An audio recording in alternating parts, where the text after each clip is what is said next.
Hello and welcome to the second episode of the history of Angola. Last episode, Angola had just gained their independence from Portugal. So there were three major forces during the civil war: the communist MPLA, the conservative and nationalist FLNA, and UNITA, that was also conservative and nationalist. But it also had Maoist, Chinese communist ties. There was also an ethnic divide between the rebel groups, with the different groups having a majority from different people groups. FLNA and UNITA had been and still were sort of allies during the war. After the independence war, MPLA had taken power in Luanda, with FLNA in the north and UNITA in the south. South Africa and Zaire started to support FLNA and UNITA and sent in soldiers to the country. With the help of South Africa, UNITA started to go north, capturing territory from MPLA. Cuba, in response to the actions of South Africa, sent a force of 18,000 soldiers to aid MPLA. MPLA and UNITA both claimed an independent Angola, and a new group formed called the Front for the Liberation of the Enclave of Cabinda, or FLEC, to form an independent Cabinda. Cabinda is the exclave in the north of the country. The Soviet and East Germany also started to support MPLA because of their communist ties. The USA also signed the Clark Amendment, which was called in support of UNITA and FLNA, and sent them aid in form of money. During this time, Angola became a part of the UN as MPLA. This had now become a proxy war in the greater Cold Wars as well. Of course, with the US on one side of the FLNA and UNITA, and Cuba, East Germany and the Soviets on the side of MPLA. But in this war, the largest foreign action was coming from Cuba, with them later having 70,000 soldiers in the country, which is almost as much as the MPLA had at the time, and more than UNITA had. But another thing was that China was on the side of UNITA and FLNA, so that means that this war was one of the few times China and the US fought on the same side. This was also after the Sino-Soviet split, so the Soviet-Chinese relations were not good, even though they share similar ideology. A group of former Congolese refugees who had fled Angola during the Congo crisis had formed a rebel group called Front for Congolese National Liberation, or FNLC. They wanted a free Katanga and invaded southern Zaire. The FNLC was supported by Angola under MPLA and the Soviet Union, while Zaire got aid from the US.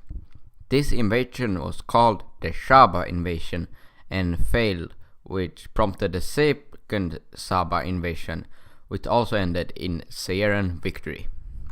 The MPLA also defeated a smaller rebel group called RDL during the late 70s.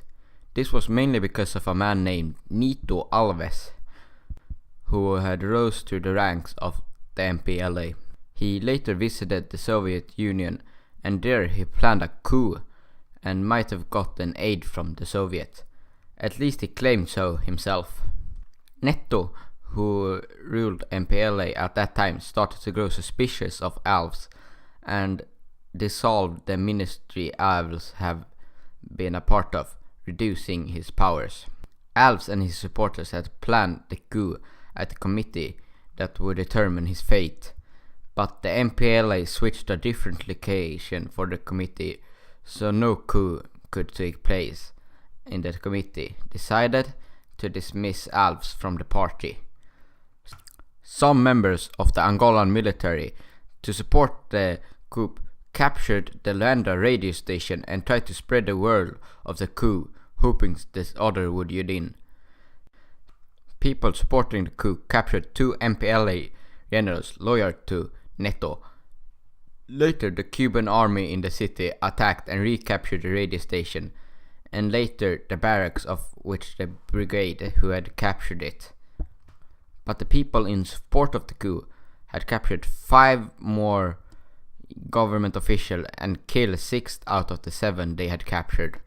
After this, MPLA captured over 10,000 people and killed 2,000 who were allegedly in with the coup, Alves being one of those who they executed.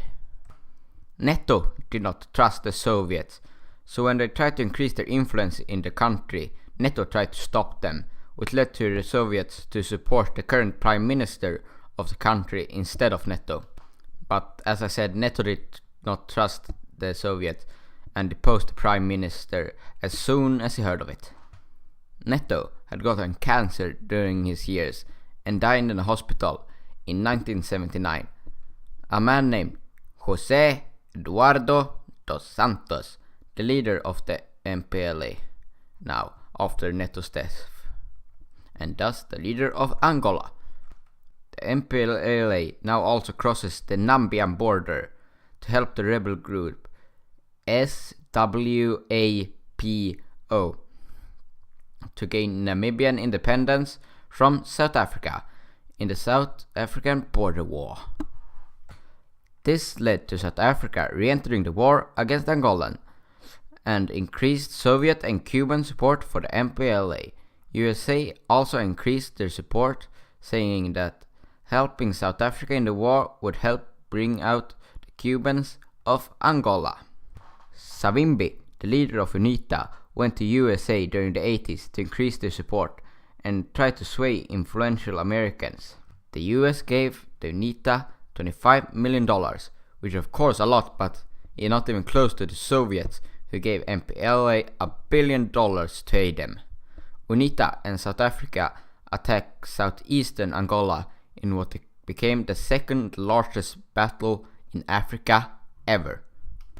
This was the Battle of Cuito-Cuanavale.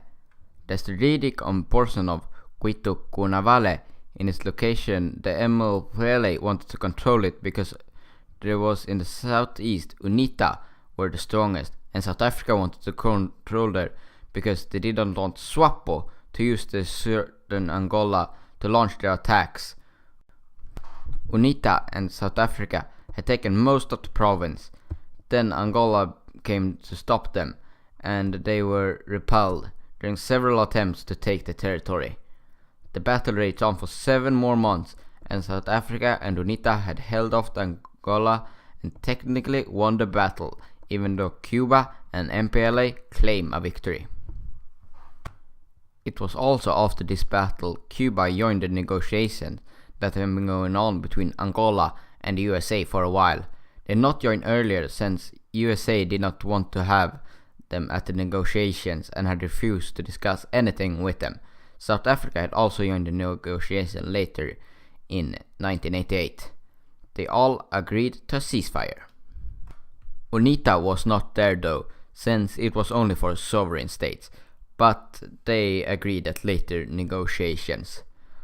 They did this to plan the leave of all foreign troops and give Namibia their independence.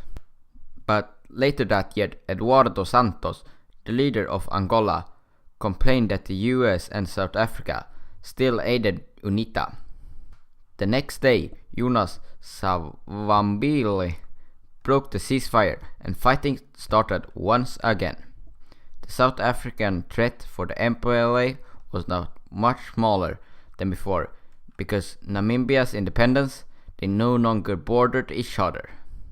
MPLA had now abolished the one-party system they had in the country since its independence, but they still have the same president today as they had in 1980, so yeah.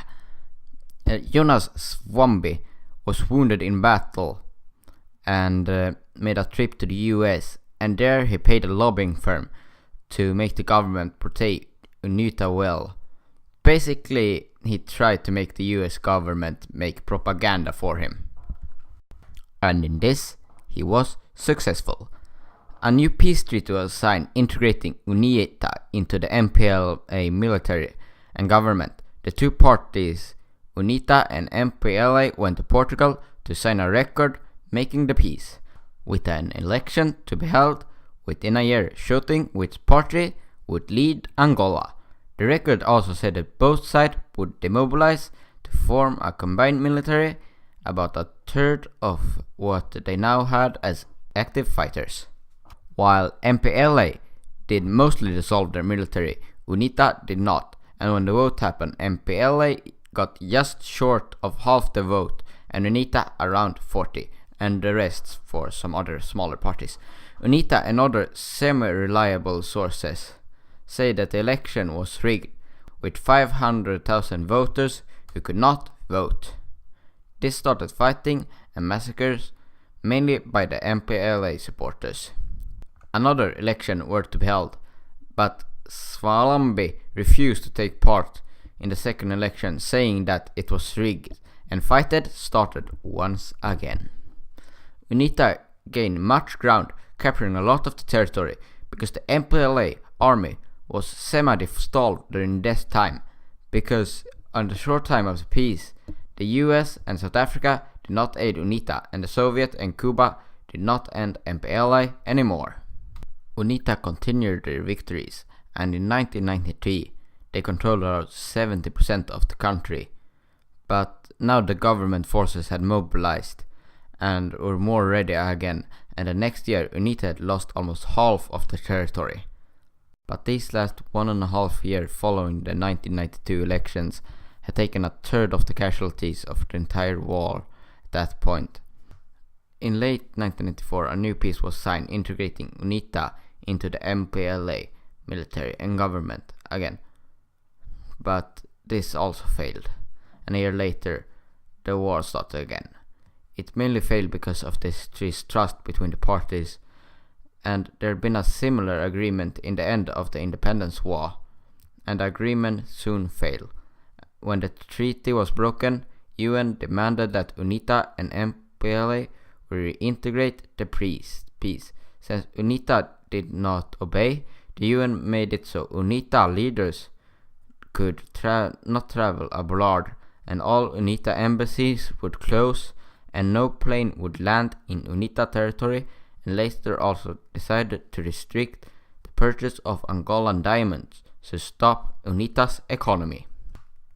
The Angolan government aided the Alliance of Democratic Forces for the Liberation of Congo, or AFDL, in the First Congo War to overthrow the current government of Mobutu in Zaire. The First Congo War soon ended with an AFDL victory, and the Second Congo War soon started, with Angola also later helping out the new government of AFDL. The war raged on with immense fighting in the start of the new millennia, but in 2002 the government forces attacked the base where UNITA's leader Jonas resided and killed him. His successor made a peace treaty with the government of Angola and ended the war. UNITA was now a political party instead of a rebel group, and all military operation of the group ended. The war had made 4 million Angolans flee and become refugees, resulted in 500,000 civilian deaths, and after the war over half of Angolans didn't have basic medical care or clean water. In the following years, 30% of Angolan children would die before the age of 5, and thousands of child soldiers had fought in the war.